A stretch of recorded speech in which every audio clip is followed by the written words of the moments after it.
Best varicose veins చికిత్సనే పొందండి. నొప్పి లేని చికిత్స కోసం సంప్రదించండి ఎబిస్ హాస్పిటల్. ఓం శ్రీ గురుభ్యో నమః. శ్రీ మహాగణాధిపతయ నమః. శ్రీమాత్రే నమః. కర్కటే పూర్వఫల్గుణ్యాం తులసీకాననోద్భవాం పాండ్యే విశ్వంభరాం గోదాం వందే శ్రీరంగనాయకీం. నీళాతుంగస్తనగిరితటీ సుప్తముద్బోధ్య కృష్ణం పారార్జం స్వం శృతిశతశిరసిద్ధమధ్యాపయంతి స్వోచ్ఛిష్టాయాం సృజనిగళితం యా బలాత్కృత్య భుంక్తే గోదా తస్యై నమ ఇదమిదం భూయ ఏవాస్తు భూయః. శ్రీ భూనీలా సమేత గోదారంగనాథ స్వామినే నమః. மார்கழித்திங்கள் மதி நிறைந்த நாளால் நீராடப்போதுவீர் போதுமினோ நேரிழை ஈர் சீர்மல்குமாயிப்பாடிச் செல்வச் சிறுமீர்காள் கூர்வேல் கொடுந்தொழிலன் நந்தகோபன் குமரன் ஏறார்ந்த கண்ணியசோதை இளச்சிங்கம் கார்மேனிச்செங்கண் கதிர் மதியம்போல் முகத்தான் நாராயணனே நமக்கே பஷைதருவான் பாரோர் புகழப் படிந்தேலோ రెంబావాయ్. గోదాదేవి శ్రీకృష్ణుడిపై మరులుగొని అతడు తనకు భర్తగా కావాలి అని శ్రీవ్రతం, స్నానవ్రతం, మార్గళి వ్రతం, కాత్యాయని వ్రతం అనే పేర్లు ఉన్నటువంటి స్నానవ్రతాన్ని మార్గశిర మాసంలో ప్రారంభం చేసింది. తండ్రి నుండి కాత్యాయని వ్రతాన్ని ఉపదేశంగా పొందినటువంటి గోదాదేవి తనని తాను గొల్లపడుచుగా, తన చెలులందరినీ గొల్లపడుచులుగా భావన చేసి తత్సంబంధమైన వేషధారణాధికాలు, భాష ఆ విధంగానే మలచుకుని ఎటువంటి కల్మషము లేనటువంటి అమాయకపు గొల్ల పిల్లలాగా కృష్ణుణ్ణి చేరుకోవడానికి ప్రయత్నం చేస్తూ చెలులందరినీ కూడా తనతో పాటుగా స్నానానికి రమ్మని నిద్రలేపుతూ ఉన్నది.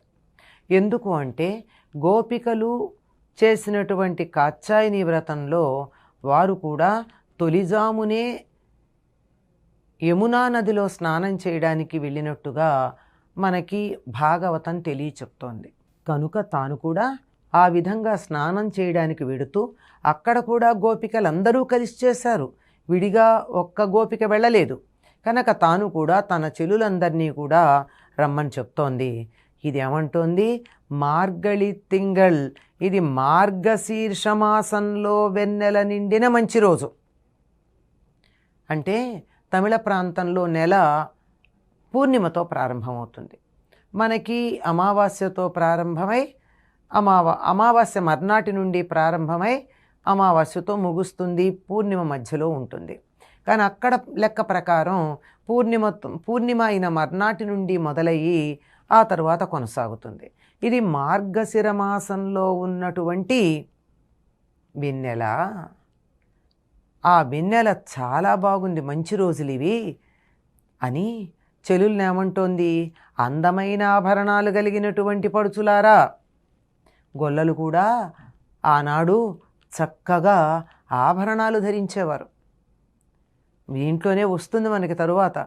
వారు ఆ రకంగా ఆభరణాలు ధరించి మజ్జిగ చేస్తూ ఉంటే, చల్ల చేస్తూ ఉంటే, మదనం చేస్తూ ఉంటే, పెరుగు చిలుకుతూ ఉంటే మెడలో ధరించిన ఆభరణాలు ఒకదానితో ఒకటిలా కొట్టుకుని గల్లు గల్లుమని శబ్దం చేస్తున్నాయని వర్ణిస్తుంది.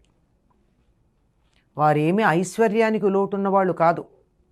గోవుల్ని పెంచటం అన్నది తమ వృత్తిగా భావించారు తప్ప బతకలేక జీవనోపాధి కోసం గోవులని వారు పెంచడం జరగల. పైగా ఆ రోజుల్లో ధనమంటే గోవులే. ఎక్కువ గోవులు ఎవరికి ఉంటే వారే ఆ మందకి నాయకుడిగా పరిగణించబడుతూ ఉండేవారు. కనుక మంచి మంచి ఆభరణాలు ధరించినటువంటి అందమైన ఓ పడుచులారా, ఐశ్వర్యం నిండిన రేపల్లెలో సంపదలతో తొలతూగుతున్న బాలికల్లారా, అక్కడ ఎలా ఉంటుందో రేపల్లెలో అసలు సంపద అంటే అక్కడ చూడాలి. అంత బాగా సంపద ఉంది. ఆ సంపదతో తొలతూగుతున్నారు మీరు. మార్గశిర స్నానం చేయాలని మీకుందా? ఉంటే రండి మీరు నాతో. నీరాడపోదు వీర్, స్నానం చేయడానికి వెడుతున్నాను రండి, మీరంతా నాతో పాటు రండి, ముందు నడవండి. మంచి ఎందుకు మనం స్నానం చేయాలి? ఇంతకుముందు రోజు చెయ్యట్లేదా? ఇళ్లల్లో స్నానం చేయలేదా? మార్గశిర మాసం వచ్చేదాకా వీడు స్నానం చేయకుండా ఉన్నారా? కాదు. ఇప్పుడు ఎందుకంటే ఈ స్నానానికి ప్రత్యేకత, మనం మామూలుగా ఇంట్లో నిత్యం మలాపకృష్ణ స్నానం చేస్తాం, ఒంటి మీద ఉన్న మట్టి పోవడానికి స్నానం చేస్తాం. కానీ అదే నదుల్లోనూ లేదా ప్రత్యేకమైనటువంటి సమయాల్లో పుష్కరాలు మొదలైనవి చేసేప్పుడు ఏం చెప్తాం? సంకల్పం చెప్పుకుని అఘమర్షణ స్నానం చేస్తాం. మనమంతా అట్లాగే చేయాలనుకుంటున్నాం. ఎందుకు అంటే మంచి వేలాయుధం దాల్చినటువంటి కృష్ణుడికి ఏ విధమైన ఆపద రాకుండా కాపాడుతున్నటువంటి శ్రీ నందగోపుని యొక్క కుమారుడైన, అంటే నందుడు వేలాయుధం ధరిస్తాడు. ఎందుకు? తన కుమారుడైనటువంటి బాలుడికి, తన కొడుకుకి ఎటువంటి ఆపద రాకుండా చేతిలో ఎప్పుడు ఆయుధం ధరించుంటాడు. అందమైన కండ్లతో అలరారుతున్నటువంటి యశోద, ఆ యశోదకైన బాలసింహం, ఇళైచ్చింగం అంటే చిన్న కొమరు, సింహకిశోరం.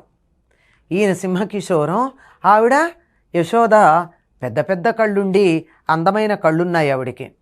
అలా పైగా ఈయన ఎట్లాంటి వాడు? నీలమేఘశ్యాముడు, ఎర్ర తామరల్లాంటి కళ్ళు గలవాడు. ఆ కళ్ళు ఎర్ర తామరల్లా ఉండి ఊరుకున్నాయా? ఒక కన్ను సూర్యుడిలాగాను, ఒక కన్ను చంద్రుడిలాగాను ఆహ్లాదాన్ని ఇవ్వగలుగుతోంది. అంటే ఎల్లప్పుడూ పువ్వులన్నీ విచ్చుకునే ఉంటాయి. ఒక కన్ను చంద్రుడంటే కలువలు విచ్చుకుంటాయి, ఒక కన్ను సూర్యుడంటే తామరలు విచ్చుకుంటాయి. స్వామి చూస్తే కలువలు తామరలు ఒక్కసారే విచ్చుకునే స్థితిలో ఉంటాయి. అటువంటి చక్కని ఆహ్లాదమైనటువంటి కాంతిని ప్రసరింపజేసే దివ్యమైన ముఖమండలం కలిగినటువంటి వాడు ఎవరమ్మా? నందగోపుడు కాపాలే కుమారుడు, యశోద దగ్గర ఉండే బాల సింహకిశోరము ఎవరు అంటే ఇప్పుడు ఇక్కడ ఉన్నాడు, కానీ వాస్తవానికి అతడు నారాయణుడు. నారాయణనే నమక్కే, అటువంటి నారాయణుడికే మనం నమస్కారం చేస్తాము అని చెప్పి, అతడికి తప్ప మరెవ్వరికీ నమస్కారం చెయ్యమని తెలుసు, అతన్ని మాత్రమే మనం దైవంగా భావించుకుంటాం అని తెలుసు. దైవంగా భావించిన వాళ్ళనే కదా మనం ఏదైనా కావాలని అడుగుతాం. అందరిని అడుగుతామా? అడగం కదా, ఆయన్ని అడుగుతాం. నన్ను తప్ప ఇంకొకళ్ళని అడగరు అని తెలిసినటువంటి వాడు, మనం ఒకటి కావాలనుకుంటున్నాం గనక అతన్నే అడుగుదాం. అతన్ని తప్ప ఎవరిని అడగం గనక అతడు మనకిస్తాడు. ఏం కావాలనుకుంటున్నాం? పర్ర అని బండిరాతో చెప్తామండి, అడపజ అంటారట తమిళంలో. ఆ వాయిద్యాన్ని ఇవ్వడానికి సిద్ధంగా ఉన్నాడు. మనం అడిగాం కావాలని, ఇస్తానులే అన్నాడు. మరి తన దగ్గరికి వెళ్ళాలి కదా మనం. ఇవ్వడానికి సిద్ధంగా ఉన్న సాక్షాత్తు నారాయణుడై నందగోపుని చేత రక్షించబడుతూ యశోద దగ్గర బాలకిశోరంలాగా ఉన్నటువంటి వాణ్ణి మనం ఇస్తానన్నాడు గనక తెచ్చుకోవడానికి, ఆయన్ని దర్శించుకోవడానికి వెళ్ళాలి. మనం ఈ వ్రతం చేయడాన్ని చూస్తే లోకులంతా సంతోషిస్తారు. మీరందరూ వచ్చి వ్రతంలో పాల్గొనండి. ఎందుకు లోకులు సంతోషించాలి? మన సనాతన ధర్మంలో మనం ఏం చేసినా సర్వే జనా సుఖినో భవంతు అంటాం. ఈ పూజ చేసినా, ఈ వ్రతం చేసినా, ఈ సత్కార్యం చేసినా దీనివల్ల వచ్చేటటువంటి ఫలితం వల్ల లోకంలో ఉన్న వాళ్ళందరూ సుఖంగా ఉండాలని భావిస్తాం తప్ప నేను మాత్రమే బాగుండాలి, నా కుటుంబం మాత్రమే బాగుండాలి అనేటటువంటి పద్ధతి మన సంప్రదాయంలో లేనే లేదు. అంతా అయ్యాక సర్వే జనా సుఖినో భవంతు, సర్వే సంతు నిరామయాః, సర్వే భద్రాణి పశ్యంతు, మా కశ్చిత్ దుఃఖభాగ్ భవేత్ అని చెప్తాం. ఎవ్వరూ కూడా దుఃఖాన్ని పొందడానికి వీల్లేదు. అందరూ సుఖంగా ఉండాలి, అందరూ ఆనందంగా ఉండాలనుకోవడం అన్నది సనాతన ధర్మం. కనుక మనం చేసే ఈ వ్రతం ఉందే, ఈ వ్రతం వల్ల కూడా లోకాలన్నీ బాగుండాలి, లోకాలన్నీ సంతోషిస్తాయి. మేం చెయ్యలేని పని గోదా చెలికత్తెలతో కలిసి చేసి లోకానికి మేలు చేస్తోంది, సంతోషిద్దాం అని లోకాలన్నీ సంతోషిస్తాయి.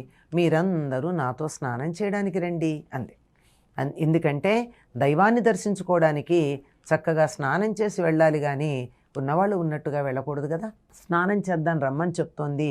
ఈ స్నానం ఎటువంటిది అంటే ఒక్కొక్క సందర్భంలో ఆ స్నానం యొక్క విశేషం మనకి తెలియజెప్తూ ఉంటారు. ఇది గోదాదేవి మొట్టమొదటి రోజున చెల్లులందరినీ నిద్ర లేపుతూ వ్రతం చేయడానికి రమ్మని పిలుపు ఇచ్చినటువంటి పాసురం. స్వచ్ఛిష్టమాలికా బంధగంధబంధురజిష్ణవే విష్ణుచిత్తతనూజాయై గోదాయై నిత్యమంగళం.